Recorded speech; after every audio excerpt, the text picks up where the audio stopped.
मेरा पिथिल देवल देवराज रामस्तथा विश्वस्य सारि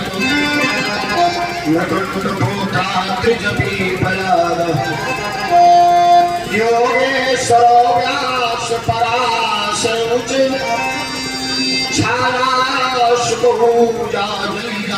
मुख्य शर्मे मुनिगण सापुत्र शिष्य प्रणीय 88,000 विषयों की जमा की गई। यही कथा रामेश्वर चल रही है। व्यास वेदों की गाथा श्री शुक जी श्रवण विषयों को कथारसपान करा रहे हैं। यही कथा शुकताल पे नैष्टिक वाले ब्रह्मचारी व्यासनंदन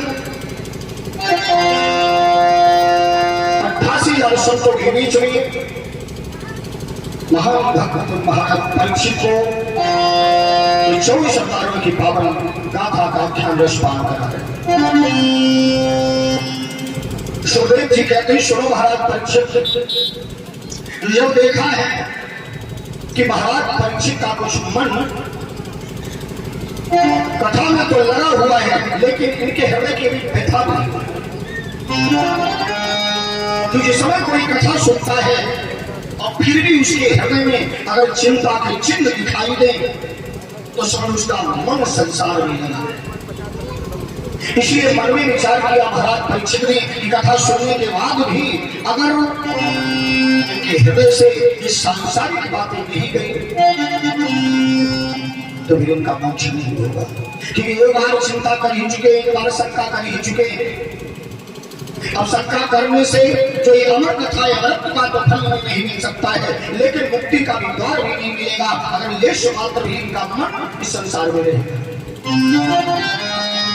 तो महाराज परीक्षित का मन संसार से हटाने के लिए और सुखदेव जी ने एक गाथा सुनाई और कहीं सुनो महाराज परीक्षित, सुनो कथा कल पावन तरनी सही निज मुख स्वर्जन निवर्णी। मैं तुम्हें वो पावन कथा सुनाता हूँ जिस कथा को ऋषियों मुनियों ने अपनी वाणी के द्वारा सांसारिक लोगों को उसका रसपान कराया है। भगवान की कथा सुनकर के फिर भी अगर मन इधर उधर नहीं होता है, संसार से कोई मुक्त नहीं होता है तो ये नाटक होता है। महाराज मैं तुम्हें एक राजा की कथा सुनाऊं। वो राजा जो था बड़ा धर्मात्मा था, धर्म का अनुसरण करने वाला था। एक दिन वो जंगल की ओर गए और जंगल में अनेक प्रकार से उसने शिकार किया और लेकिन घर आने से पहले सूर्यास्त हो गया। और जिस समय सूर्यास्त की ओर गया तो जानते हो महाराज क्या हुआ? अंधेरे के कारण राजा रास्ता भूल गया। अब उसे रास्ता नहीं मिला है, जंगल में घिर गया। सोचता है मैं क्या करूं, जंगल में ही रहना होगा जब तक सूर्य नहीं निकलेगा दिशा का पता नहीं चलेगा।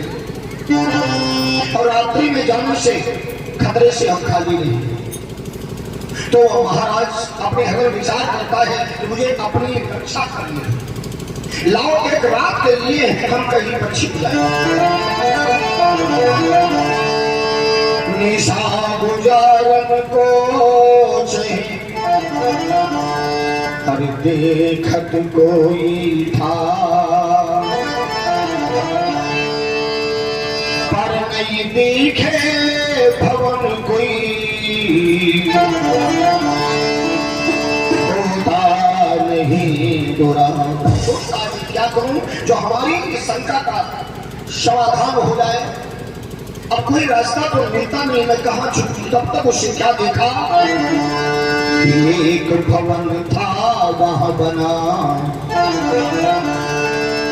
देखत भयो खुशहाल, निशा गुजारूं मैं यहाँ, सोचत हृदय में पा। वो कहता एक रात की बात है, सवेरा होगा, हम यहाँ से चले जाएंगे, लाओ इस कोठरी के अंदर जाऊं और एक रात गुजारूं। लेकिन जैसे ही उस कोठरी के अंदर वो प्रवेश करता है, एक शरीर मुद्रा लेने भैया शिव चरण नाम करते हैं, भगवान कृष्ण ऋषि सुना जी की ओर से एक शरीर मुद्रा वाला हो रहा है, शिव चरण में भगवान कृष्ण। लेकिन जैसे वो महाराज उस कोठरी के अंदर गया तो एकदम से बाहर आ कि वो अंदर जाते उसे इतनी बदबू लगी कि एक पल भी उसे रुकना ये समझ लो सुहाय आ रही है, पल भी उसे रुकने से ऐसा लगता हमारा दम घुट जाएगा, इतनी बदबू आ गई। एकदम से बाहर आया, कुछ देर तक बाहर खड़ा रहा और फिर एकदम से अंदर गया कि बदबू से तो बच सकते हैं, लेकिन अगर कोई जंगली जीव आ गया उससे नहीं बच सकते, इसलिए हमें अपने जीवन को बचाना है। एक रात यहाँ गुजारनी है। फिर अंदर गया तो उसने निरीक्षण किया, उसमें क्या है, एक कोने में मांस भरा हुआ है, एक कोने में पीप भरा हुआ है, एक कोने में रक्त भरा हुआ है, एक कोने में हड्डियां भरी हुई हैं।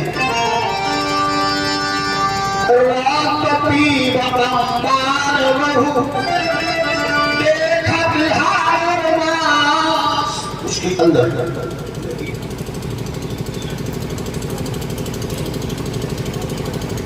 विमलेश वाजपेयी के 101 मुद्रा लगान हो रहा है विमलेश वाजपेयी की ओर से भगवान कृष्ण और 101 मुद्रा गोविंद कुमार वाजपेयी जी के द्वारा 101 मुद्रा लगान हो रहा है शिव चरणों में भगवान कृष्ण। अब अंदर गया तो ये इस प्रकार सोचने ये नजारा देखा तो ये कोने में बैठेगा। अब सारी रात वहां बैठा रहा, दुर्गंध वही हो गई सुगंध, अब निकला न उससे जाता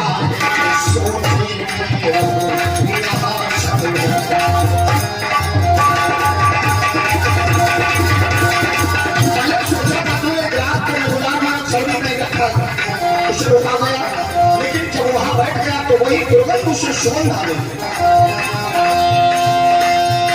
दुर्गंध सुगंध निकला नहीं उससे कहता मेरा जीवन अपना प्रभाव दिखला।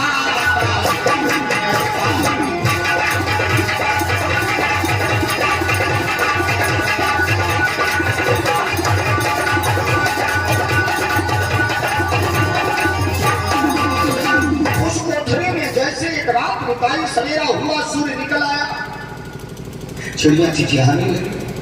अब उस घर से नहीं निकलना, क्योंकि वो कहता है तो हमारा घर हो गया, अब मैं यही रहूंगा। अब अच्छा अपना राजपाट भूल करके और उसी कोठरी में जहां रक्त और पीप भरा हुआ है और कहता मैं यही रहूंगा और मैं वही निकलूंगा। अब बताइए तो परीक्षित जी ने कहा भगवान वो ऐसा कौन राजा था जिसने रक्त पीप मांस और हड्डी में भी अपना बात समझ लिया। अब वो निकलता नहीं, अपने घर जाए जहां रात रहे वो वहां रुके। तो सुखदेव जी ने कहा वो राजा कोई और नहीं, वो तुम मैं। हाँ मैं कैसे, हम तो कभी जंगल में नहीं गए।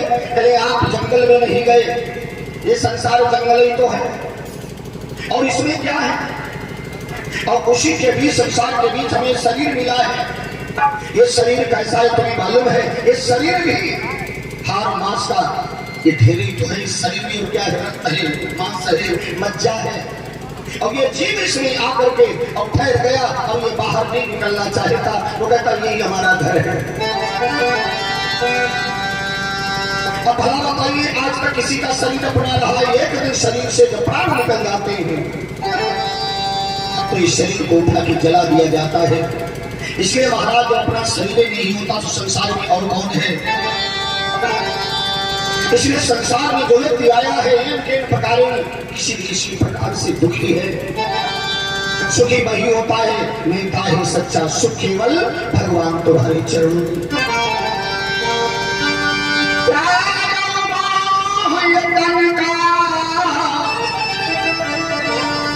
ध्यान करो दिन रात, भजन हरि का साथ दीजिए ध्यान मेरा।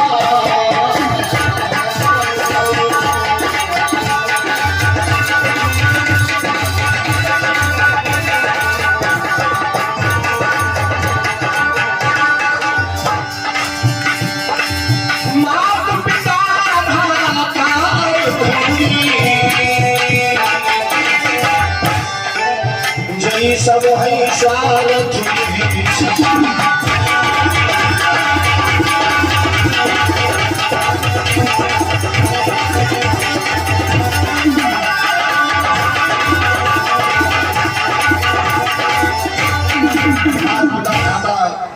एक दूसरे स्वार्थ के साथी हैं, इसलिए महाराज अपना शरीर भी नहीं है, इसलिए ध्यान भगवान के चरणों की ओर है। ये हमारा शरीर ही तो हर बास का है, इसमें मांस मज्जा हड्डी के सिवा और क्या है, ऊपर से ये खाल है, और थोड़ी सी खाल फट जाए तो अंदर क्या मांस निकल पड़ता है। वो आप ही हो महाराज। जब महाराज परीक्षित ने सुखदेव जी के द्वारा ऐसे वचन सुनी तो परीक्षित का जो ध्यान संसार में लगा था वहां से हट करके और करतार के चरणों में लग गए। और सुखदेव जी महाराज परीक्षित को कथा सुनाए कि श्याम कथा सुनो भाई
राम कथा, अभी आप लोगों ने कथा अनुष्ठान की है, किस प्रकार से भगवान ने कालीमान मर्दन किया, कैसे गोवर्धन लीला की, कैसे भगवान ने रहस्य को रचाया। भगवान श्याम सुंदर 11 साल के होने का, जो 11 साल के होने जा रहे श्याम सुंदर, तो गोपिकाओं के हृदय में श्याम ही श्याम बस गए। तो सभी गोपिकाएं प्रातःकाल उठती हैं और सबसे पहले यमुना का स्नान करते हैं, और यमुना की स्नान करने के बाद में कात्यायनी मैया के मंदिर के सामने जाती हैं और निवेदन करती हैं कि मां, मुझे धन चाहिए, न घर चाहिए, न वैभव चाहिए, न प्रतिष्ठा चाहिए, न पद चाहिए, हमें तो केवल मेरा श्याम चाहिए।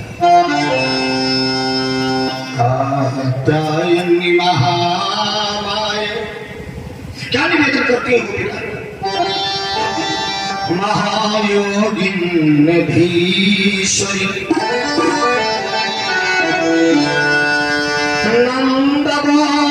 पशुतम दे पतिम में गुरुदे नमः। कहता नहीं भैया मुझे धन नहीं चाहिए, मुझे दौलत नहीं चाहिए, मुझे पैसा नहीं चाहिए, मुझे क्या चाहिए? कात्यायनी महामाये महायोगी नधीश्वरी नंद गोप सुतम देवी पति में कुर्ते नमः।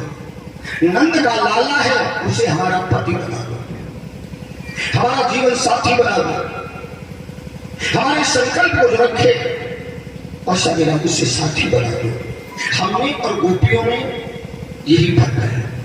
हम भगवान से मांगते हैं और गोपिकाएं भगवान को मांगते हैं। केवल से और को का अंतर है। हम यदि भगवान के मंदिर में जाएंगे तो क्या मांगेंगे? हे प्रभु, हे दीनबंधु, मुझे पद दे दो, मुझे प्रतिष्ठा दे दो, मेरा सम्मान हो, मुझे धन दे दो, मुझे भवन दे दो, मुझे पुत्र दे दो, मुझे तर्क दे दो, मुझे पत्नी दे दो, और मुझे कुछ नहीं चाहिए। और गोपिकाएं क्या मांगती हैं? न पुत्र चाहिए, न पद चाहिए, केवल प्रभु एक आपका साथ चाहिए, हमें भगवान मिल जाए। नंद गोप सुतम देव पति में कुरुते नमः। जो नंद का लाला है उसे हमारा स्वामी बना दो। 24 घंटे गोपिकाएं भगवान के धाम में बैठी रहती। भगवान की अगर बंसी बजती है तो गोपिकाएं अगर भोजन बनाती हैं तो भोजन जल जाता है, कभी भोजन कच्चा रह जाता है, कभी ऐसे शाम के ध्यान में बैठी है, रोटी जल रही है, आंखें बंद कर ली और भगवान की मूर्ति सामने है। कभी ऐसा होता चूल्हा बुझ जाता है, पता ही नहीं लगता है। एक बार गोपियों ने कहा, श्याम सुंदर जरा हमारा निवेदन सुनिए। मोरा हर रंधन समय माधुर मुरलीरवम मधुरम। आप उस समय मधुर वंशी को मत बजाओ, कल कब कल मोरा हर रंधन समय। रांधना ये संस्कृत का शब्द है। कल प्रभु जब मैं भोजन रांधू, भोजन पकाऊं, तब आप बंसी मत बजाना। तो भगवान ने कहा, इससे तुम्हारे भोजन से क्या मतलब है? बंसी तो हम बजाते हैं, तो इससे भोजन का क्या तात्पर्य भाई? तो गोपिकाएं कहती है, प्रभु जब आप बंसी बजाते हो तो हमारा भोजन कच्चा रह जाता है। भगवान कहते कच्चा कैसे रह जाता है भाई? नीरस में धो रसिता, जो नीरस लकड़ियां हैं, सूखी लकड़ियां हैं, और जो चूल्हे में जलती हैं, और मैं रोटी पकाते तवे पे डालती हूँ और उसी समय आपकी बंसी बन जाती है, तो सूखी लकड़ियों से क्या होता है? नीरस में धोरसिता में, जो नीरस लकड़ियां हैं उनमें पानी निकलने लगता है।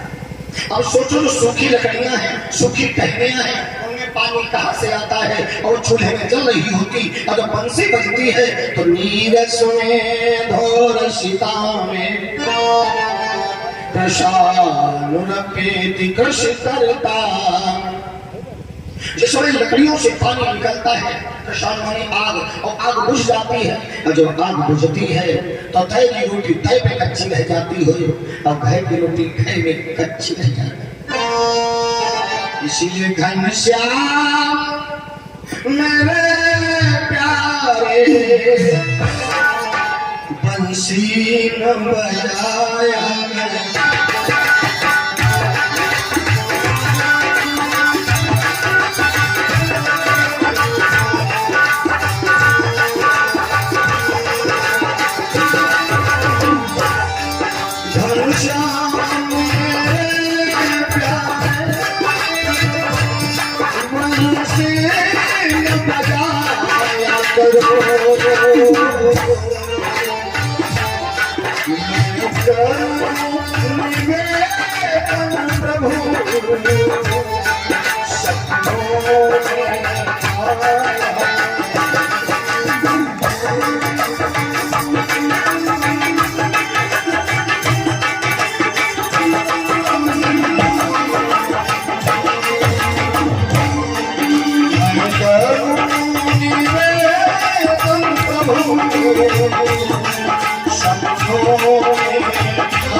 भोजन कच्चा रह जाता है, अभी भोजन कच्चा रह जाता है तो हमारी रात पड़ती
मुरहर रंधन समय मातुर मुरली मधु।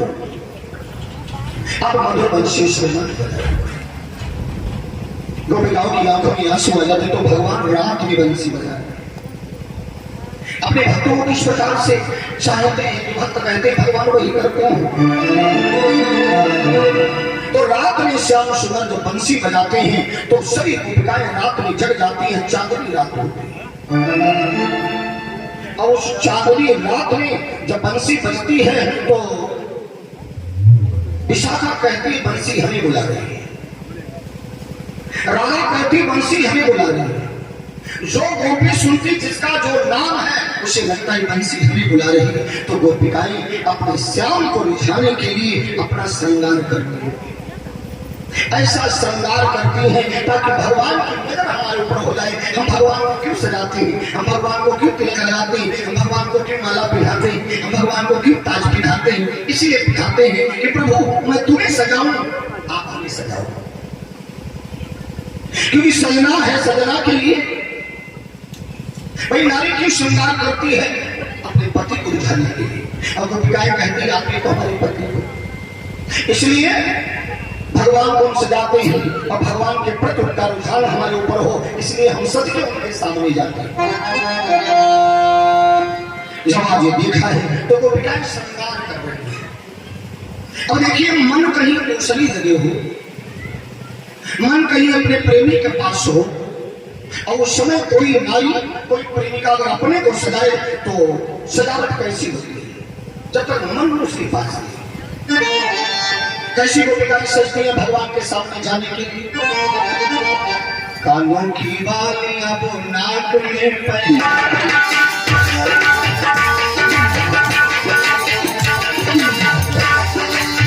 कानों की बालियां वो नाक में पहनी है।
कैसा सजा होता है, कैसा श्रृंगार होता है। जो कान के कुंडल है वो नाक में पहनती, नाक की चुड़िया है उसे कान में पहनती है, होठों की लाली उसे आंख में लगाती है और आंखों का काजल होठों में लगाती है। अच्छा अंदाजा लगाओ, थोड़ा अंधेरा हो और कोई नारी अगर लाली को ले और अपनी आंखों में लगा ले और काजल को होठों में लगा ले और अचानक अपने पति के सामने पहुंच जाए, साक्षात चुड़ैल मालूम हो, कैसा श्रृंगार होगा तो याद नहीं है। अभी किसी व्यक्ति के, किसी नारी की आंखों में ऐसे लाली लगा दो, लाल और काजल होठों में लगा, यही लगेगा साक्षात चंडी देवी है। लेकिन वो भूलती है कि मन वहां, मन जब हमारा भगवान के चरणों में हो, हम क्या करते हैं कोई पता नहीं है। तो गोपिकाएं इस प्रकार से भगवान के प्रेम में रंगी हैं। समय व्यतीत हो रहा है, 11 साल के भगवान श्याम हो रहे हैं। इधर कंस जो है उसने एक सपना देखा है। हमारे ही कर्म और सपनों में हमारे फल को लिखा है। हम अगर कोई सपना देखते हैं तो उस सपने में मैं जैसा करता हूं वही सपने में आए। तो कंस ने क्या देखा सपनों में?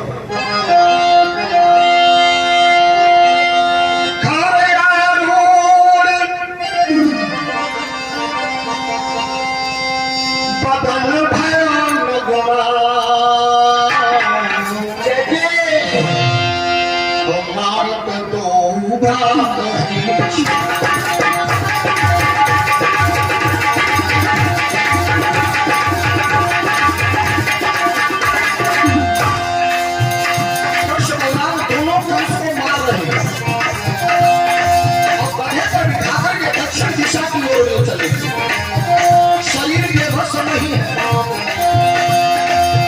कंस की दोनों रानियां द्वार पे खड़ी हैं।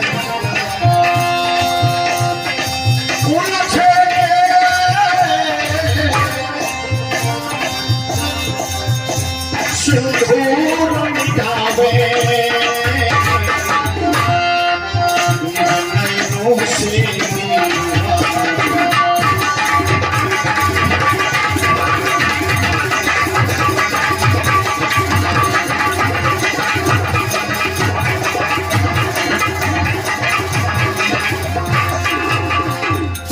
सपना देख रहा है, मेरी दोनों रानियां अपने मस्तक से सिंदूर छुटा रही हैं, बिंदी छुटा रही हैं और केस खुले हैं।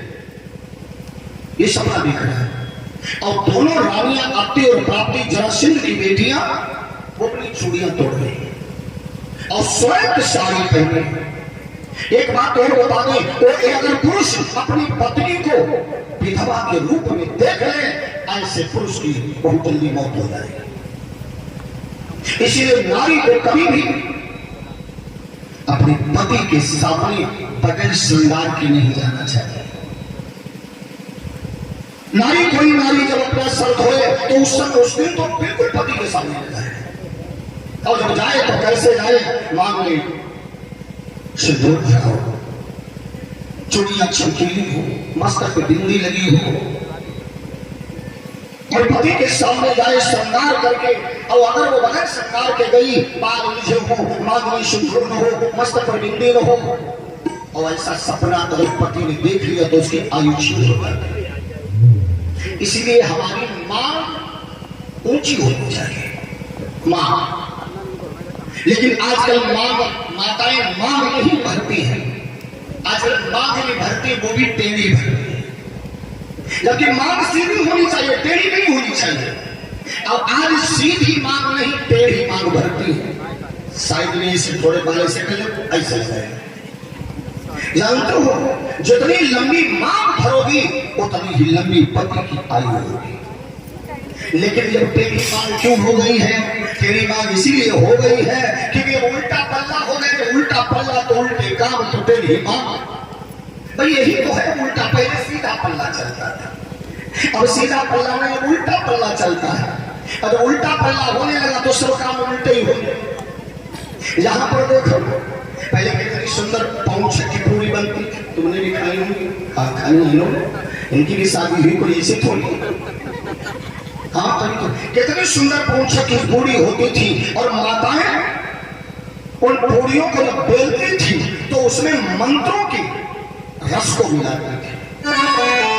अरे उत्तरा देवी चलिया,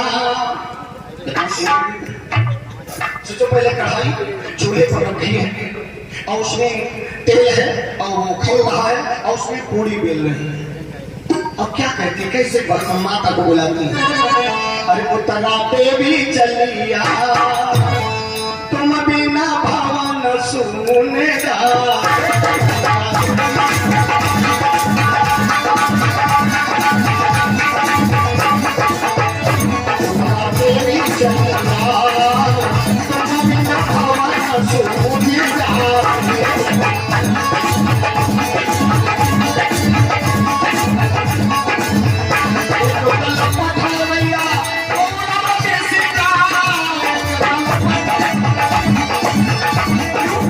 देवी जी को बुला रुकी आवाज कैसी है, बिल्कुल ऐसा उसे बंद कर दिया, मैंने उसका बैस बंद कर दिया। माना जाता है थोड़ा अच्छा आवाज सही निकालो, नहीं लोग कहते संतोष की आवाज बूढ़ी हो गई, आए तो भैया ऐसा लग रहा है। हमारी पंडिताई हमारी आवाज सुनेंगे कहीं नहीं, अपना जरूर उठाएंगे क्या ये होता ऐसा है। तो गलो पठाया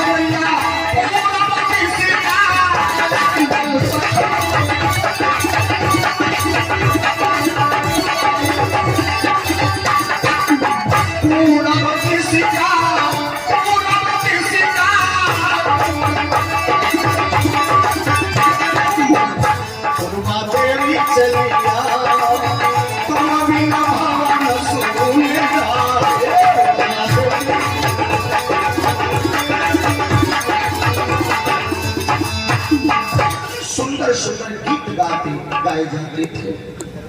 उत्तरा देवी चली आओ, पूर्वा देवी चलिए, देवियों को बुलाया जाता था। तब तो पूरी बनाई जाती थी तो इतनी अच्छी पूरी गिरती थी, पिसी हुई शक्कर, पड़ा हुआ दही, देखो कैसे मूछन वाले थे मेरा खाता पे, मूछे उछलती जाती, दाढ़ी उछल, मूछे चाटत जा, दाढ़ी चाटत जा, ऐसे चोड़ा करके खाते थे। सुनिए पहुंच की पूरी, आप कहीं पहुंच की पूरी दिखाई देती कि वो उल्टे काम होने लगे। जब से उल्टा पल्ला चला है, पहले माताएं घर पे कीर्तन गा करके, भजन गा करके और भोजन बनाती थी और बाहर की नारियां आकर के द्वार पे नाचती थी, कितना अच्छा लगता। अब क्या है, अब बाहर के लोग आते हैं, भाई पूरी बनाओ घर में, सब टेढ़ी, कोई तीखी, कोई कच्ची, कोई कैसी बनते तुम्हें खाएगा। अब घर की नारियां और बाहर खड़ी नाचती, बाप की संग मां बेटी नाचे, भाई के साथ में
उल्टे का मोड़ क्यों का पल्ला चला है, तेरी मांग चली है। यहाँ की बात नहीं, यहाँ तो माताएं सभी सज्जन है। हमें दूसरी जगह की बात बता, यहाँ तो सभी भाई सभी सज्जन है, तो सभी माताएं बैठी कथा सुन रही। अब बताओ ऐसे रात में तो कितनी भीड़ होती है।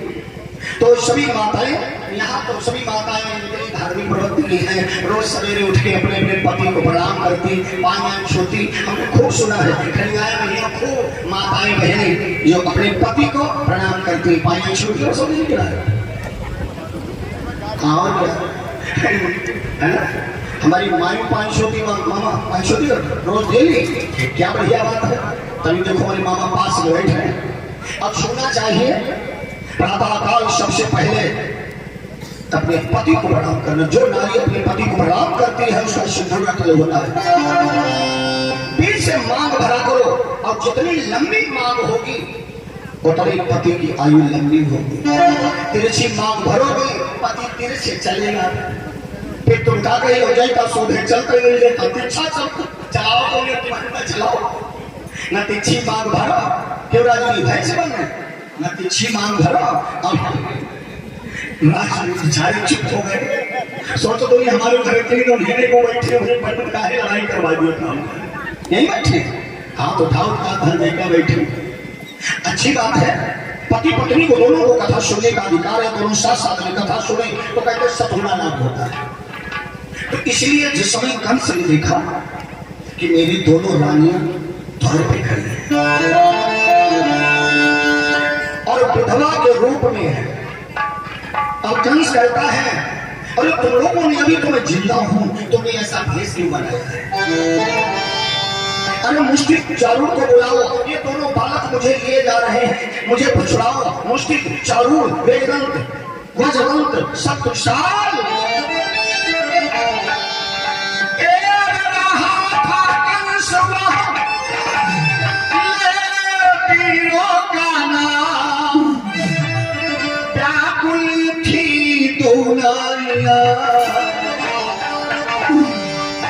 सपना देखे भगवान का सपना देख रहा कंस कि कृष्णराम हमें मारते में गधी पर बिठा कर दक्षिण दिशा की ओर ले जा रहा है और ये करवट बदल रहा है, चीख रहा मुझे मत मारो मुझे मत मारो, अरे मुझे छुड़ाओ, अरे अग्नि अरे प्राप्ति तू कैसा भेष बनाया। और दोनों रानियां उठ के बैठ गई कि सोनी को क्या हो गया, ये क्या पागल हो गए हैं? अब जाग रही है, करवट बदल रहा है अपने आसन पर अपने स्तर पर, दोनों रानियां हैं। और फिर एकदम से कंस भागा और जब भागा है चार पाई से कूदा तो उसका मस्तक ताक से दीवार में लगा। अच्छा हम आप लोग चार पाई से भागेंगे तो सपनों में किसी चीज से भागेंगे, मतलब हम अगर छत से ही कूदेंगे तो किससे कूदेंगे? चार पाई से। बहुत से लोगों को मैंने देखा ऐसा सपना देख लिया एकदम से भागे और उन्हें मालूम हम चरपैया से कूदा तो छत से कूद कर अगर यहाँ तुम्हारे पर ये बुरे सपने जब आते हैं तो उस व्यक्ति को समझ लेना चाहिए उसकी आयु कम होती है। तो कंस एकदम से अपने पलंग से कूदा, उसका मस्तक दीवार से लगा तो एकदम से बैठ गया। मैं कहा सूर्योदय अपनी विश्रामी, दोनों रानियां उठी और कोई जल छिड़क रही है, कोई पंखा बुला रही है। ना तुम अपने भवन में, मैं तुम्हारी दोनों रानियां तुम्हारी दासी हूं। बड़ी देर के बाद में उसे चेतन शक्ति ने उसे चिताया तो दोनों रानियों ने कहा नाथ क्या हुआ? सपने भई है तू हमारा,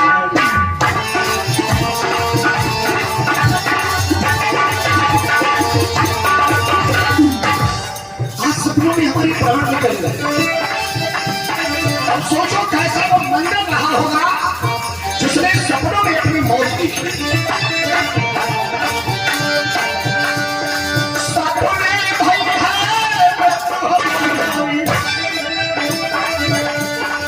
मारो तुम ही चले सदवाई, मारो तुम ही चले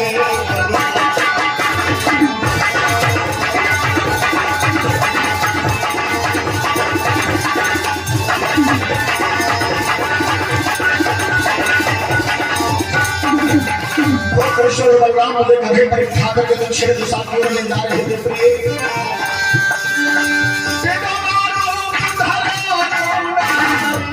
तुमको मैंने विधवा के रूप में देखा,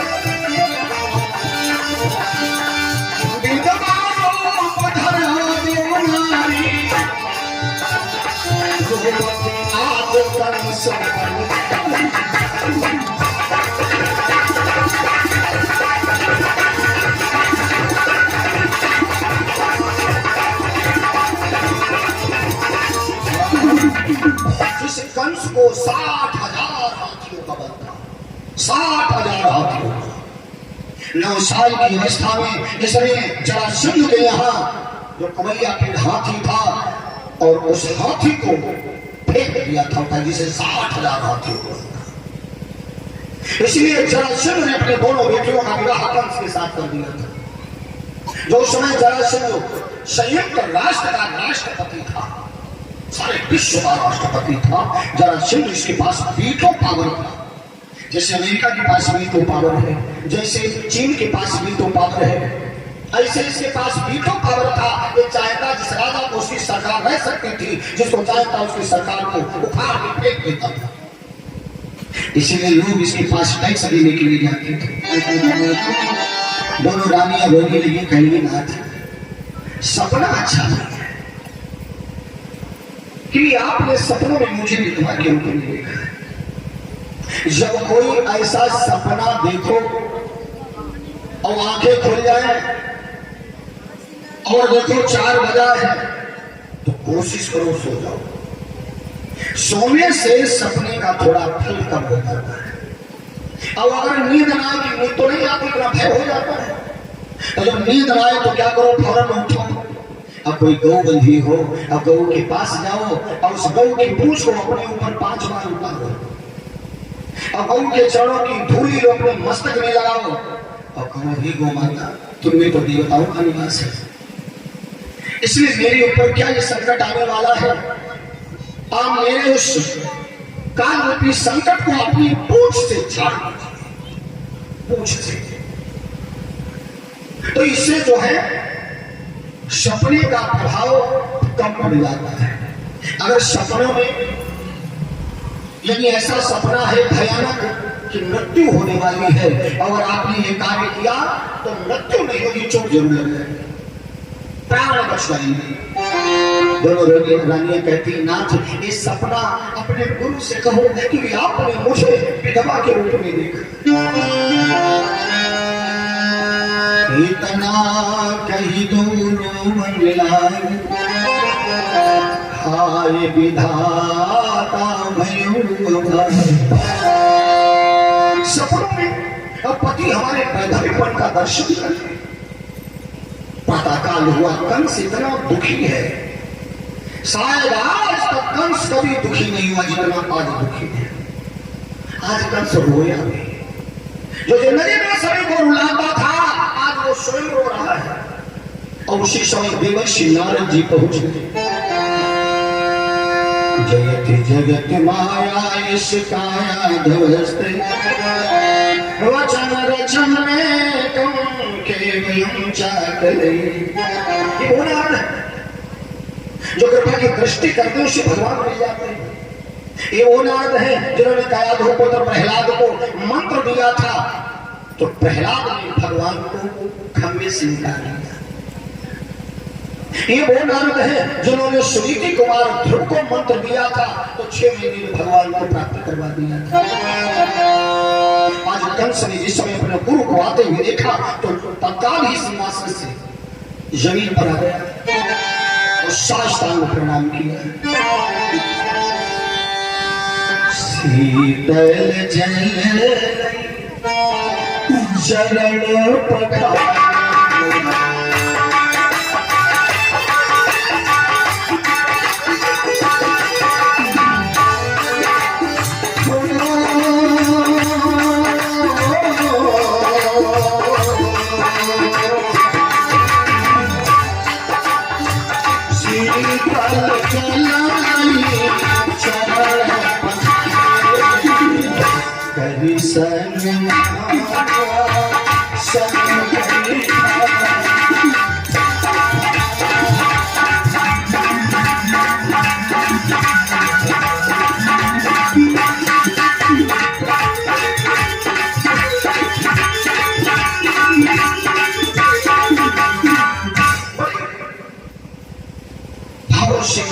अपने गुरु का सम्मान किया, चरण धोए और बाद में कहा, गुरुवर हमारी सपने में मौत हो गई।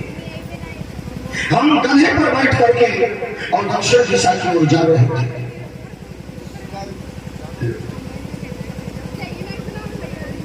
परमश्री भैया भोरे सिंह 51 मुद्रा प्रदान करते हैं। भैया प्रसाद ले लिया, भैया भोरे सिंह प्रसाद। भगवान ने आज जिस समय ये नजारा देखा हमारे भगवत प्रेमियों, तो उसी समय क्या हुआ, आज नारद ने कहा, मथुरेश तुम्हें यम दिखाई दे रहा। कोई अगर गधे की सवारी करे शरीर में वस्त्र न हो, पत्नी को विधवा के रूप में देखे तो समझ उसे यम दिखाई दे रहे। इसलिए महाराज तुम्हारा काल तुम्हें पुकार रहा है। कहीं हमें कपोत करके बातों पर विश्वास नहीं करते। यही है द्वार हमारे साथ धोखा किया गया था। आकाशवाणी के द्वारा मुझे चिताया गया था तुम्हारी बहन का 8वां गर्भ मेरा काल है, 8वां पुत्र काल है, और जबकि मेरी बहन के 8वां पुत्र में ही कन्या की जन्म लिया था। और मैंने अपनी बहन के श्रेष्ठ पुत्र को मार दिया और उसको जेल में डाल दिया। कितना मैंने पाप कमाया। और जबकि 8वां पुत्र नहीं कन्या ने जन्म लिया, कहीं नहीं पुत्र धोखा खा रहे हो। तुम्हारी बहन के 8 पुत्र हुए, कोई नहीं मरा है। 6 पुत्र को तुमने मार दिया, 7वां जो था वही बलराम है जो रोहिणी के गर्भ से अवतरित हुआ है। कुछ दिन तक देवकी के गर्भ में पला और उसके बाद में योग माया के द्वारा रोहिणी के गर्भ में प्रवेश किया। अब 8वां पुत्र वही ये माया में ही वही कृष्ण है, अपने मित्र के यहाँ उसे छोड़ गया था। तो कैसे कहा क्या हमारे बहनों ने इतना बड़ा विश्वासघात किया, और क्या नहीं तो उन बच्चों की तरह भी बन जाता। अब कंस को इतना क्रोध आया कि वसुदेव देवकी को जेल में डलवा दिया। पैर में बेरियां गर्दन में तोड़। जब पूरा नगर सोता है, पूरा संसार सोता है, तब कंस घोड़ा लेकर के अपने बहनों की पीठ पर घोड़ों की मार देता है। आज जिसमें ये नजारा देखा, तुम नारद दौड़ के कृष्ण के पास गए, तुम यहाँ माखन खाओ, तुम्हारे माता पिता भी अब जेल में डाल दिए। तो कृष्ण ने कहा जेल में डलवाया किसने? डलवाया तो तुम ही ने, ब्रह्मा जी का बेटा नारद मेरा नाम, और इधर उधर की चुगली करना यही मेरा काम। जिस गांव में नारद नहीं हो उसमें पार्टी बनने नहीं हो, पार्टी बननी उसी गांव में हो जिस गांव में नारद हो, जो इधर उधर की बात करते हो। आज ये नजारा देखा है तो नारद ने कहा मैं आपका बुलावा भेजता हूँ, आप साथ में। और उसी टाइम नारद गए और कंस के पास भी पहुंचे और कहने लगे वो 2 बालक हैं और तुम एक योद्धा भेजते हो और वो हमारे देते हैं, दोनों लेके ऐसा करो उनको राजनीति में फंसा करके, राजनीति में फंसे तो राजनीति में फंसाओ, और उन बच्चों को यहाँ बुला लो। और यहाँ तुम्हारे पास मुष्टि, चारूढ़, वेगदंत, वज्रदंत, शत्रशाल जैसे मल्ल है, उन बच्चों को यहाँ पर बुला करके और उनको मारो। अब कंस को मालूम है कि वो कृष्ण हमारा काल है। अब हम आप जान लें कि वहां पे हमारा काल है, वहां पे मेरे दुश्मन बैठे हैं, और कोई ऐसा हमको धर दे उन दुश्मनों को हम अपने पास बुलाए तो ये समय में मौत भी बोला। कंस ने क्या किया? निमंत्रण पत्र भेज दिया कि ये भी चल रहा था। और किसको भेजा? अक्रूर को। भगवान किसके बुलाने से आते हैं? जो क्रूर नहीं है, भक्त है। तो आज अक्रूर को भेजा है निमंत्रण। कैसा निमंत्रण है? ये भी चल रहा है। देखो तुम्हारा दुश्मन जब राजनीति में न फंसे तब उसे रामनीति में फंसाओ। रामनीति ऐसी होती है जैसे किसी का कथा हो रही और उसकी दुश्मनी है और वो पत्र भेज दे, कार्ड भेज दे, भैया हमारी कथा चल रही, तो लोग कहेंगे देखो है तो दुश्मनी लड़ाई है, लेकिन भगवान की कथा है और बुलाया है। जब उसने दुश्मनी नहीं देखी तो हम क्यों देखें? तो लाओ हम कथा सुनिए। वैसे शादी विवाह हो व्यक्ति नहीं जाता है, लेकिन कथा हो, यज्ञ हो, भजन कीर्तन हो, न जाने पर भी व्यक्ति जाता है क्योंकि आस्था ऐसी होती है। और जहां वो आए राजनीति में फंसे तो फिर फौरन ये अपना बदला ले लो। कंस का ये बात सही है। किसको भेजा जाए जो बच्चों को ला सके? कहले तुम्हारे यहाँ बड़ा बुद्धिमान मंत्री अक्रूर है, उसको भेजो। अक्रूर का मतलब होता है जो भक्त है, और भगवान किसके बुलाने पे आते जो भक्त होता है, इसलिए अक्रूर को भेजा। जबकि 7 साल से अक्रूर को नजर कैद कर दिया और आज उसी समय अक्रूर जी चल गए थे। अब अक्रूर जी विचार करते हैं, ये कंस क्या जाने वो कौन है, ये तो बालक समझता है, इनके छोकरे हैं ये जानता है, इनको ये नहीं मालूम वो ब्रह्म है, इसे कौन समझाए। ऐसा न हो कि मुझे भी वो श्याम सुंदर दर्शन कर देंगे। कंस का ये मंत्री समझे, फिर सोच रहे नहीं ऐसा नहीं, भगवान हृदय की भाव से, भगवान हृदय की बात समझते हैं। तो अक्रूर रथ पे बैठ करके और चल दिए है कहा गोकुल की ओर। अब मन ही मन में अपने को बड़ा ही सौभाग्यशाली समझ रहे हैं कि आज हमें भगवान के दर्शन हो, कि नैनो बस जाकर समान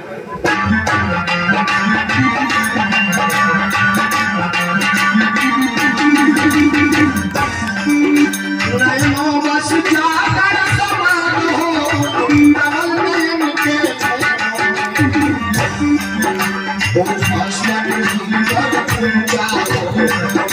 मनमोहन के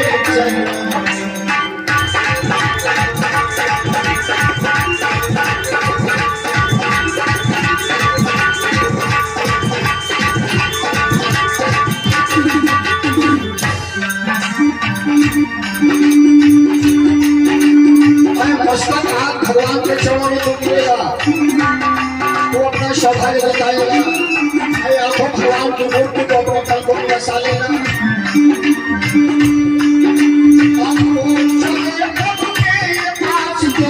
नहीं दूर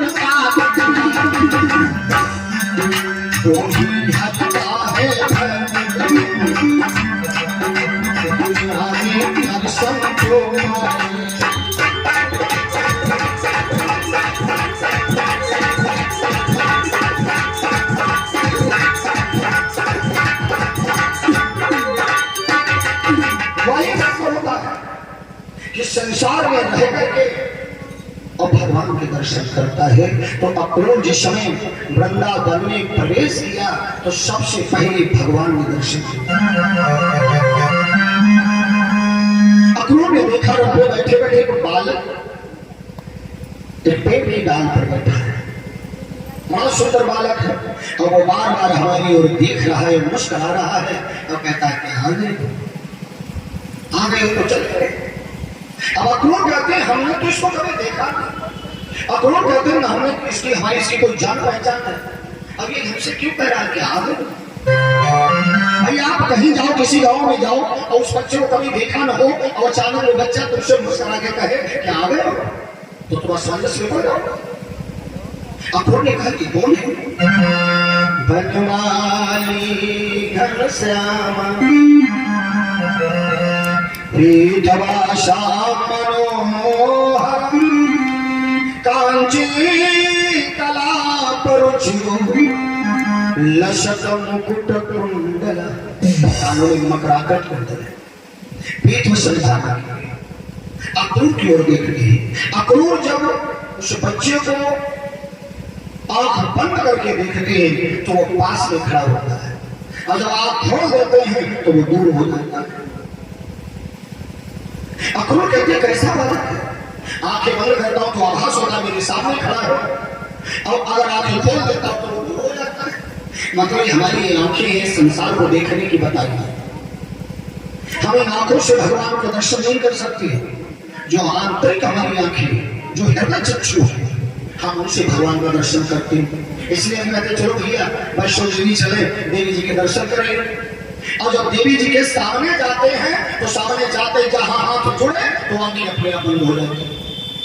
देखो ना, कई जैसे व्यासदेव के सामने जाओ और जहां थोड़ा सा हाथ जुड़े आंखें अपने बंद हो जाए, क्योंकि आंखें संसार को देखना बंद कर देती हैं और हमारा मन, जो मन रूपी आंखें हैं, अब भगवान का ध्यान करने लगती है। एक को देखो, चाहे संसार को देखो और चाहे परमात्मा को देखो, एक को देखो। इसीलिए अक्रूर जब आंखें बंद कर लेते तो मूर्ति पास में दिखाई देती है, आंखें खोल देते तो दूर हो जाती है। अब इतनी मनोहरी मूर्ति है, अक्रूर विचार करते कौन है? तेरे चेहरे में वो जादू,